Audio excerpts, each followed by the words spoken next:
Hey, what's up guys? Sebastian Castillo here. Maybe I will upload this video and maybe I won't. So I have been following a YouTuber recently called Mr. Locario. I even signed up to his membership program for a little bit because I really just wanted to continue learning and improving my skill set when it comes to dating and managing relationships with women. So right then and there, I'm admitting to you that I might be wrong about things. Okay, I'm not dogmatic. I do prefer to think that the beliefs and the values that I hold are the right ones. But if someone can come to me and present me with an ironclad argument that what I think is not correct or is only the first step towards getting to full enlightenment on a situation, then I will gladly engage in a conversation and possibly even learn something. Okay. And that's pretty much what happened with this membership. So I took it and I listened to a whole bunch of his programs. And I really like a lot of the things that I've heard. And they've really caused me to think deeply about many of the beliefs I had and kind of analyze my behavior and correct it going forward. Mainly correcting my behavior and my mindset. However, today, Mr. Locario put up a video on his YouTube channel. It was a recording of a live stream he did where he talked about the passport bros and why it is that women in the US, in the UK, in Canada, whatever, are actually mad that these kinds of guys are leaving and going abroad. Now, at first I thought to myself, okay, well, this is intriguing. And after listening to some of what he had to say, first off, I think some clarification was necessary. I believe that when the guy refers to a passport bro, he's specifically referring to guys who leave Western countries and go to third world countries specifically with the intention of paying for sex. Okay? That is unfortunately kind of the stigma that a lot of men get when they go abroad and they set up shop, they permanently move abroad, okay?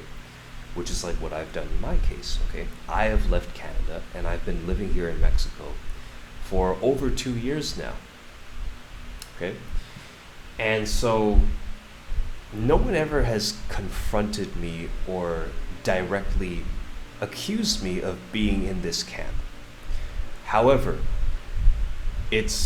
after watching this video, it's come to my attention that a lot of people in the US, in Canada, in these first world countries, if they hear that a guy has decided to go and move abroad, many will immediately think that they're dealing with a passport bro, a kind of guy who goes abroad to pay for sex because he's a loser back home or because he can't get women back home or whatever the case may be.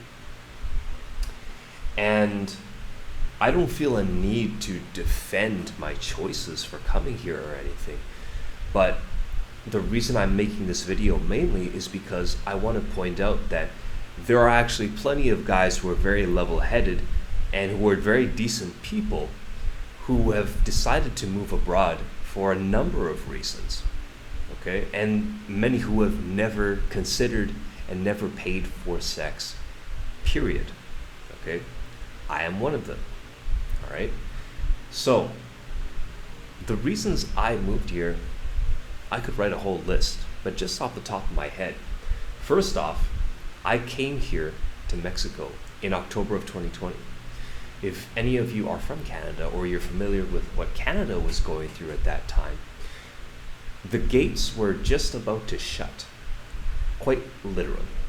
If you didn't take the jab in Canada at that time, or just after I had left, you would not be allowed to board a flight to leave the country.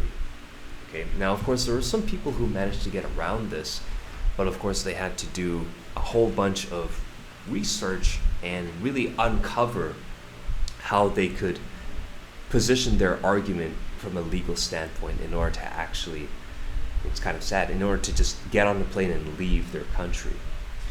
So I'm glad I did that, because if I hadn't, I wouldn't have had the opportunity to leave for a year and a half, or whenever it is, however long it took for them to rescind this policy.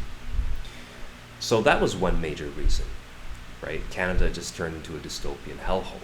And don't just ask me about it. Ask pretty much anyone who gives a shit about their freedom and isn't okay with the government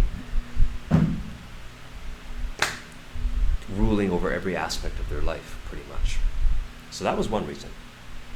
And then tie that into the fact that over here in Cancun, since it's a major tourist destination, the rules at that time were very relaxed. I was still able to go out and do pretty much anything. I never had to live through a lockdown, and I'm very proud to be able to say that. Now, I've had to deal with a lot of other challenges, mainly financial ones, but now things are much better. And that leads me into my second point. One of the major reasons why I decided to come here was because it's much cheaper to live here. And it had been my dream for a very long time to start making money on the internet in a very sustainable manner. And I have started to achieve that. And I'm super proud of myself for this. It's something that most people will never accomplish because they'll never put their minds to it. And not just that, but most will never accomplish this because life in Canada and the US in many places is so inhibitively expensive that people simply cannot afford to take less time working and put time into learning a skill set, networking, and figuring out how business actually works on the internet so that they can start making some money and remove themselves from the 9 to 5 or whatever it is. Most people will never do it. And that's just one of the reasons I know it. Okay, there are many reasons. And so I'm happy that I did this because it gave me a much bigger runway to make this happen.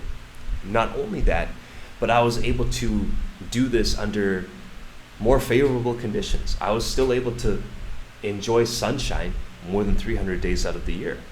Consistent summer weather, the beach. I was able to go to meet some really great people who are also on a similar journey, right?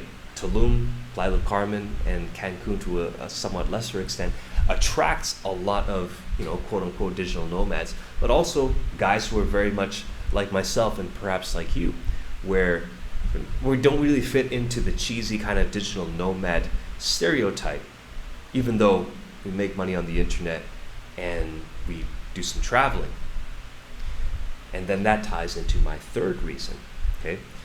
A lot of these passport bros have zero connection to the destinations that they're visiting. And in many cases, they don't even speak the language. Maybe, Colombia is a very popular destination for a lot of these guys. They don't really speak a lick of Spanish, okay? Guys come out to Playa del Carmen, they don't speak a lick of Spanish, or Tulum, or whatever. They just speak English. And, as long as they flash the cash, that's going to get them what they came for, right? Whereas with me, not only do I have a cultural connection to this place, but a legal one as well, which eliminates a lot of hassle and paperwork that passport bros tend to have to deal with if they want to stay in any of one of these countries for a longer period of time, right?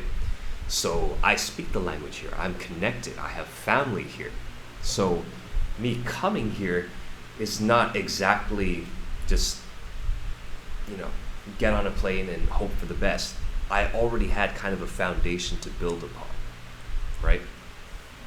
And I'm not just here to exploit the people and exploit the culture, and I'm not here to do that at all. But which is like what the passport bros tend to be doing, right? They're just, they're fueling an industry that ultimately does not benefit anyone spiritually, okay? Although I'll be an adult and I will admit that based on the way things work.